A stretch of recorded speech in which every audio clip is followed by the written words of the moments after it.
প্রতিদিন আমরা খবর পড়ি, বই পড়ি, পোস্টার দেখি, কিন্তু এগুলো ছাপার পেছনে আছে হাজারো অচেনা হাতের স্পর্শ, যারা প্রেস ওয়ার্কার নামে পরিচিত। কাগজের কালির মতোই তাদের জীবনেও লেগে আছে অমোচনীয় দাগ।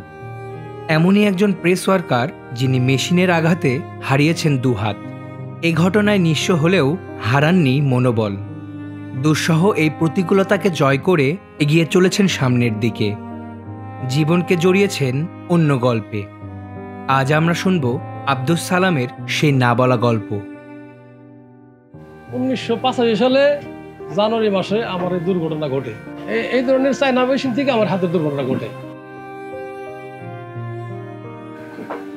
তারপরে আল্লাহর রহমতে মা বাবার দোয়া এবং আমার ভাই বেরাদের দ্বারের আশীর্বাদে আমি একটা ব্যবসা প্রতিষ্ঠান শুরু করি। আমার ভাইয়েরা আমার সহযোগিতা করে।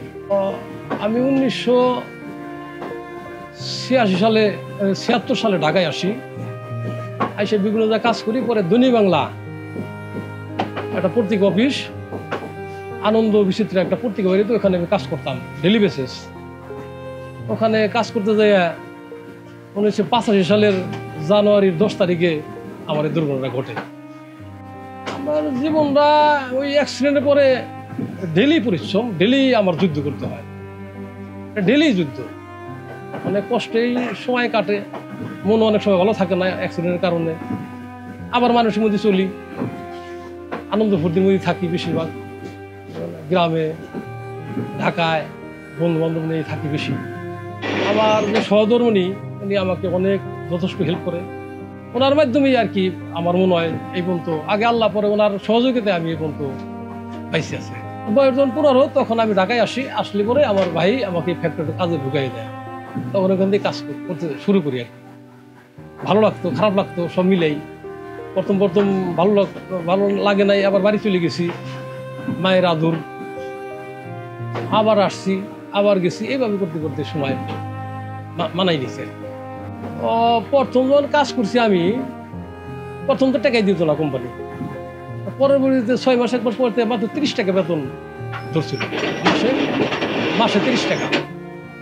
এখন এই যে মেশিন একটা মেশিন, আর এরা আছে 5 জন, 4 জন এখানে আছে, আর একজন বাড়িতে আছে। সময় 4 জনও থাকে, 5 জনও থাকে। লোকজনের সমস্যা, এই লাইনে লোকজন ওই আগের মতো ওইভাবে পাওয়া যায় না। যতটুকু করতেছি এখানে কিছু ওই খাতা বানিয়ে করি, শরীরে হাসা নিলেন এখানেই সাপ্লাই দিই। আবার 2টা হাত এটা দেওয়ার পরেও আমি মনোবলের দিকে কখনো আমি দুর্বল হইনি। 1 নম্বরে আমি আগে বলে গেছি, আমার মা বাবার দোয়া ছিল, ওরা আমাকে সাহস দিছে। আমার ভাই ছিল, ভাইয়েরা এরা সাহস দিছে। এই সাহসের কারণে আমি এই পর্যন্ত আসতে পারছি। আমি ভালো সুখে আছি, আল্লাহ আমার সুখে রাখছি। মনোবল আমার শক্ত। আমি কখনো সামনের দিকে তাকাইছি, পিছনের দিকে তাকাইনি। আমি সাহসের সাথে লড়াই করতেছি, লড়াই আমি জিতছি। আপনারা আমার মতো অসহায় যারা আছেন, আপনারাও সাহস করে এগিয়ে দেবেন। আপনারা ভালো থাকবেন ইনশাল্লাহ। আপনি আমার জন্য দোয়া করেন, আমি আপনার জন্য দোয়া করি।